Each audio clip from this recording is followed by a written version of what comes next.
Hola, bienvenidos al espacio de periodismo de soluciones para un mundo en constante cambio.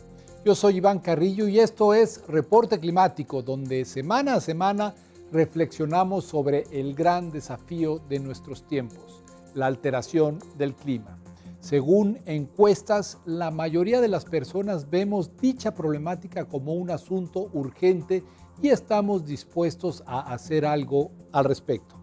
Los especialistas señalan que la acción con más impacto es votar por gobiernos que tengan una agenda climática clara y acorde al tamaño de la crisis. Sin embargo, eso no significa ir a las urnas y luego cruzarnos de brazos.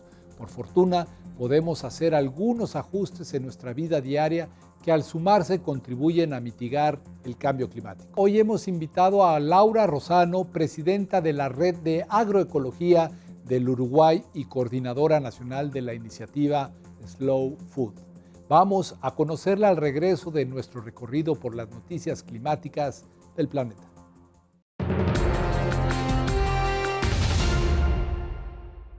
Las naciones que más dependen de la agricultura son también las más vulnerables a los riesgos que conlleva el calor creciente.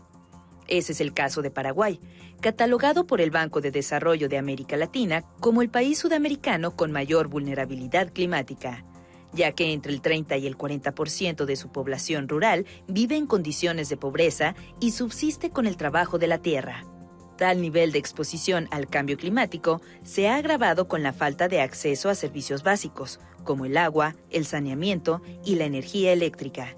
Recientemente, el periódico El Nacional reportó manifestaciones en la ciudad paraguaya de Itagua por una falta de atención de la Administración Nacional de Electricidad. Según testimonios, las personas suelen quedarse sin energía durante horas y por varios días, situación que ha sido descrita como inhumana con las temperaturas que se viven actualmente en el país.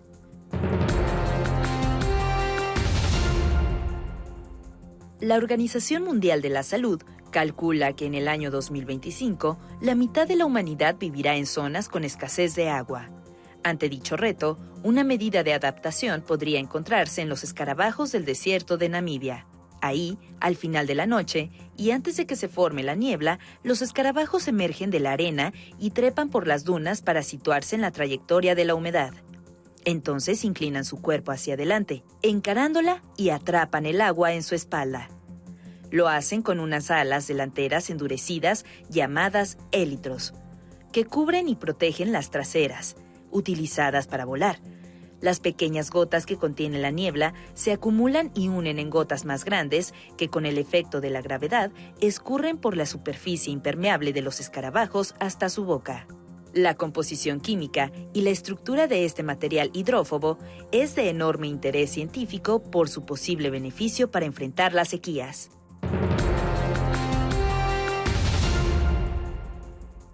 La humanidad se enfrenta a retos técnicos sin precedentes para sobrevivir, y las soluciones a desafíos como el calentamiento global están por descubrirse en plantas, animales y microbios. Si no preservamos la biodiversidad, dichas alternativas podrían perderse para siempre. Por ejemplo, de acuerdo con información de Naciones Unidas, el científico japonés Akira Obata diseñó unas palas onduladas, semejantes a las alas de las libélulas, para incorporarlas en microturbinas eólicas capaces de generar electricidad aun cuando el viento sople poco. El estudio y la interpretación de la estructura aerodinámica del vuelo de esos insectos permitieron a Obata fabricar una opción de producción de energía ligera, barata, estable y eficiente que puede utilizarse en tejados, balcones y en lugares sin conexión a la red eléctrica, como ocurre a menudo en los países en desarrollo. Cuando hablamos de combatir el cambio climático, a menudo olvidamos el impacto del uso de la tierra. Resulta que la agricultura, la silvicultura y otras actividades semejantes combinadas son responsables de 1/4 de las emisiones globales de efecto invernadero. Por eso, urge voltear a ver alternativas más sostenibles, como la agroecología.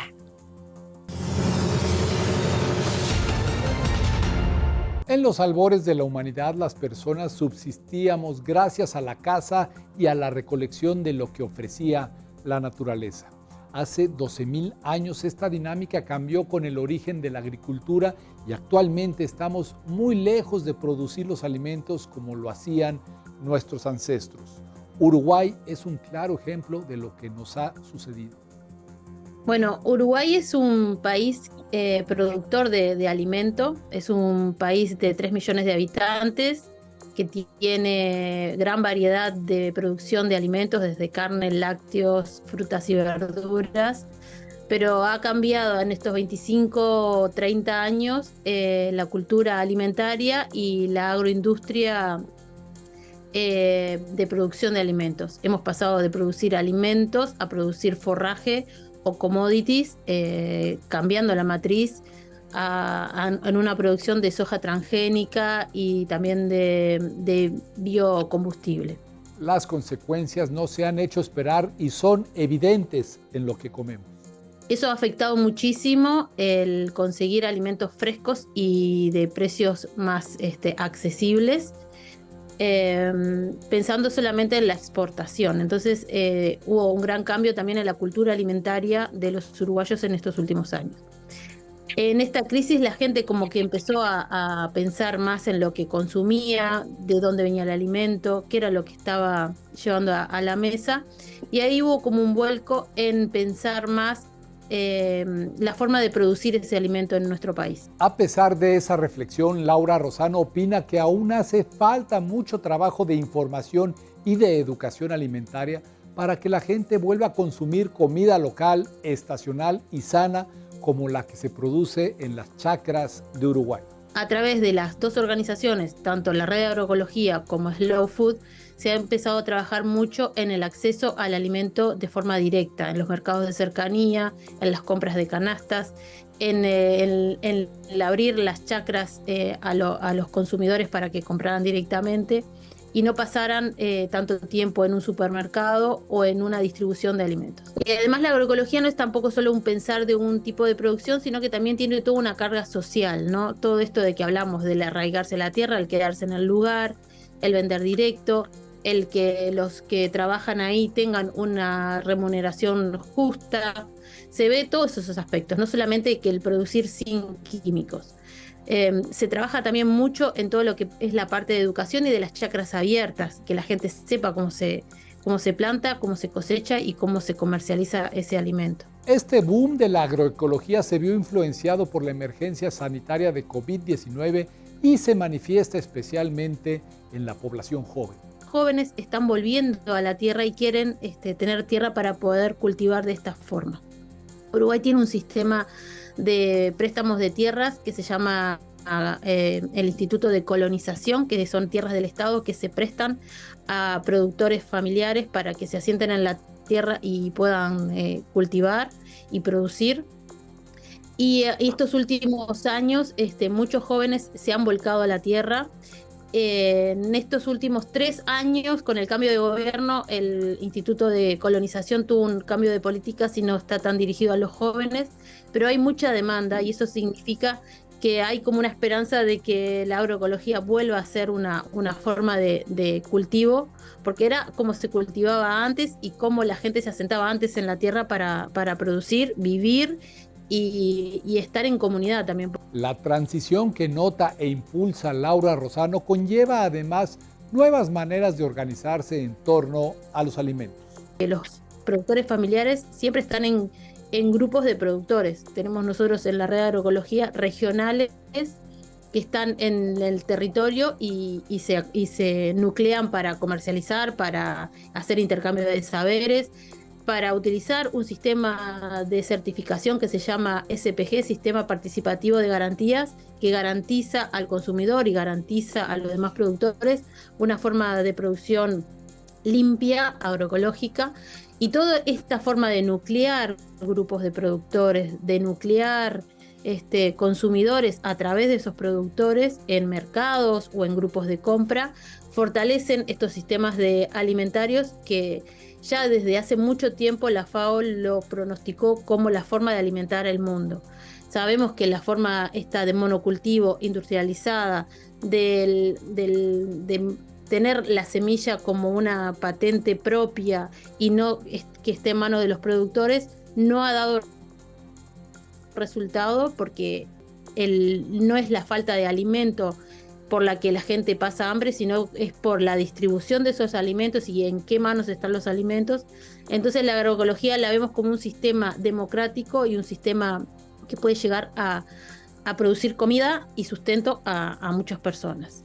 La agroecología es capaz de brindar seguridad alimentaria a una familia, una comunidad o una nación, pero requiere de políticas públicas. Porque sin políticas públicas dirigidas a la promoción y a la ejecución de proyectos agroecológicos es muy difícil. Hace unos años acá en Uruguay se autorizó un Plan Nacional de Agroecología, se aprobó una ley de un Plan Nacional de Agroecología que tenía muchas puntas dirigidas hacia políticas públicas del Estado, ¿no? Que pudieran trabajar con diferentes proyectos para promover la agroecología. Desde las universidades, con estudios de carreras que se orienten hacia la promoción de la agroecología, desde estudios de marketing, porque un producto también necesita todo ese trabajo, de educación alimentaria en las escuelas, de educación alimentaria para los adolescentes, de educación sobre agroecología para los futuros agrónomos y futuros técnicos, trabajos en procesamiento de productos para los grupos de productores y trabajo con mujeres rurales para procesar esos alimentos y poderlos vender. Entonces como que abarca muchas áreas, y la promoción a través de las políticas públicas es muy importante. Una experiencia en Brasil demuestra que esto es posible y así lo describe Laura Rosano. Las compras públicas estaban dirigidas hacia los productos agroecológicos y de producción familiar. Eran los productos número 1 en las compras públicas para escuelas, para hospitales, para cárceles. Y teniendo ese lugar de venta, la producción agroecológica familiar fue creciendo porque había una demanda de ese producto. Y era porque había una política de Estado dirigida a que esos alimentos formaran parte de la alimentación escolar primero, porque teniendo alimentos sanos es cuando promueves una población sana, y ahí, si vamos a hablar de costo, relación en gasto de salud pública, es mucho mejor invertir en salud que después invertir en medicamentos para prevenir o para combatir enfermedades.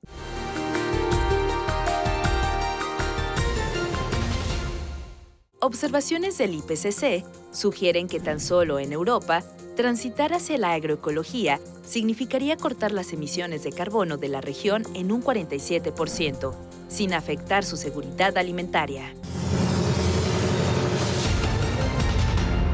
Aquí es donde semana a semana especialistas de América Latina nos orientan acerca del mayor desafío de nuestros tiempos, la alteración del clima.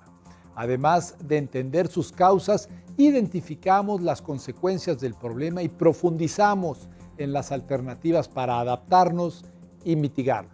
Hoy nos enlazaremos hasta la Amazonía y conversaremos con Rosa Vázquez Espinosa, para quien este bosque tropical no solo simboliza el futuro, sino también la pureza de nuestro presente. Rosa Vázquez es originaria de Perú, tiene un doctorado en biología química por la Universidad de Michigan y es directora de la iniciativa Amazon Research International. Pensar en la Amazonía es imaginar sus árboles enormes, un ancho río y los sigilosos jaguares que la habitan. Pero su riqueza también incluye una majestuosidad micro de la que Rosa Vázquez ha sido testigo. Sí, yo creo que, digamos, fue a través, en verdad, de las películas, de esas de anacondas y otras cosas que vinieron diferentes grupos extranjeros a contar desde la Amazonía, que es una de las razones principales por las que conocemos más que todo ese tipo, que yo lo llamo macrodiversidad. Pero en realidad la Amazonía es mucho más que eso. Tenemos desde abejas sin aguijón, que la mayoría de gente con la que converso, nacional o internacional, nunca ha escuchado. Tenemos microbios extremos que sobreviven en ríos hirvientes dentro de la Amazonía, que tampoco mucha gente sabe.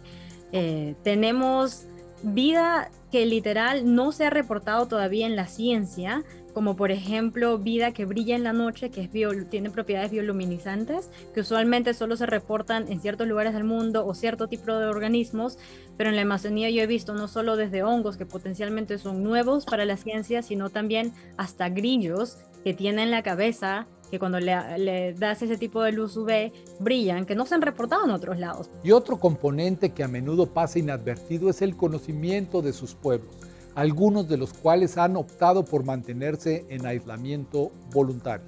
Así que yo le llamo los universos como escondidos, que quizá uno a veces no lo piensa porque no lo ve en la tele o en libros, pero que en realidad forman la base de la vida en la Amazonía, de organismos chiquititos, pero también conocimiento indígena, mucho conocimiento tradicional que no solo nos cuenta acerca de nuestra historia, sino que creo son la clave para poder tomar acción que tenga, digamos, repercusiones positivas en nuestro planeta, porque ya tenemos las tecnologías para poder controlar el cambio climático, pero ahora tenemos que hacer mejor implementación y reconectar, creo que con esa parte de la humanidad de la que podemos aprender mucho de las comunidades indígenas.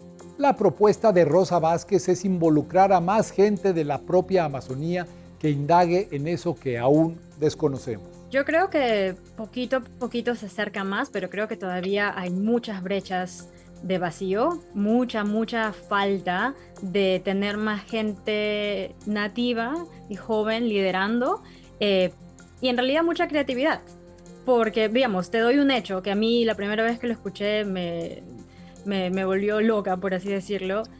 Menos del 1% de la flora de la Amazonía se ha investigado con método científico para sus propiedades medicinales.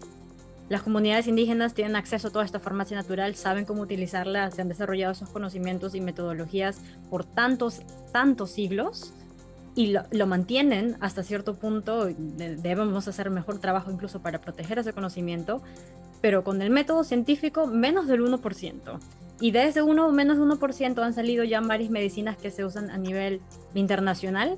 Por tal razón, esta científica fundó recientemente la organización Amazon Research International, cuyo propósito es conservar y amplificar los micromundos de la selva amazónica a través de la investigación, la comunicación y la narración de historias.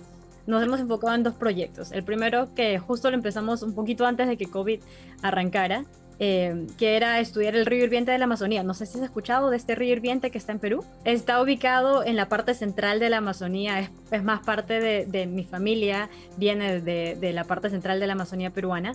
Y es un río que es muy único y diferente al resto de ríos hirvientes que se ven en el mundo, como por ejemplo los de Yellowstone en Estados Unidos, que también son acídicos, o otros en Islandia, en Italia. El río hirviente de la Amazonía no está asociado a ningún volcán y no está aislado, sino que está literalmente en el centro, en el corazón de la selva, con vida alrededor, que no le importa que esté un río hirviente donde el vapor es tan caliente que hasta te puede quemar. Es decir, se ha desarrollado todo un ecosistema súper único, y por mucho tiempo la gente pensó que nada podía sobrevivir en el río porque las temperaturas llegan a casi 100 grados Celsius y cualquier cosa o animal macro que cae dentro muere inmediatamente, se quema en segundos. Y este río se ha asociado mucho a conocimiento tradicional, pero también a espíritus guías y medicinales por las comunidades que lo están protegiendo hace años. Ella y su equipo están creando el primer mapa microbiano del lugar para mostrar la diversidad de formas de vida y cómo se han adaptado a un ambiente extremo. 1, mostrar que sí hay cosas que viven, que se han adaptado con el paso de los años. 2, entender cómo y dónde están. Y 3, lo más importante para mí es entender cuál es su rol con el resto de la ecología. ¿Qué nos puede decir acerca de la evolución de la vida en la Amazonía? Que todavía hay mucho debate acerca de eso. 2, nos puede informar acerca de quizás soluciones o posibles soluciones para poder hacer biorremediación, como por ejemplo cuando hay derrames de petróleo, que lamentablemente ocurren muchísimo en toda la Amazonía. Los microbios nos pueden dar alguna solución, o incluso también, como están en esta situación extrema, si es que nos pueden dar soluciones como nuevas medicinas, que es algo que mucha gente sabe, que muchas de las medicinas que usamos hoy vienen de microbios. Ese ha sido un proyecto grande que ya hemos, digamos, la mayoría se ha concluido, vamos a lanzar la publicación pronto. junto a herramientas educacionales. El segundo proyecto estrella de Amazon Research International tiene que ver con las abejas sin aguijón que juegan el papel de restauradoras de la selva. Son las meliponas, correcto. Existen como 500, 600 especies únicas en el mundo alrededor de los trópicos y subtrópicos. Y bueno, claro, el conocimiento maya es uno de los más establecidos en términos de abejas sin aguijón. Pero casi como 200 de estas especies únicas se encuentran en la Amazonía y los hemos encontrado en el norte de la Amazonía peruana. Es decir, una biodiversidad tremenda. Y creemos que si es que se explora en el sur, se encuentra aún más, pero todavía no se ha hecho. ¿Y por qué es tan importante? Las comunidades indígenas han tenido acceso a este conocimiento desde antes de que los españoles entraran a Sudamérica por primera vez. Y han desarrollado métodos de cómo acceder a las mieles medicinales. Y durante el tiempo de COVID, que todo cerró, el ecoturismo y el acceso a los hospitales también en muchas de estas regiones remotas, muchas de estas comunidades empezaron a usar o continuaron usando esta miel medicinal, y hemos reportado con nuestros estudios, con nuestros colaboradores, con el científico César Delgado del Instituto de Investigaciones de la Amazonía Peruana, que se curan hasta 14 enfermedades en la Amazonía usando estas mieles.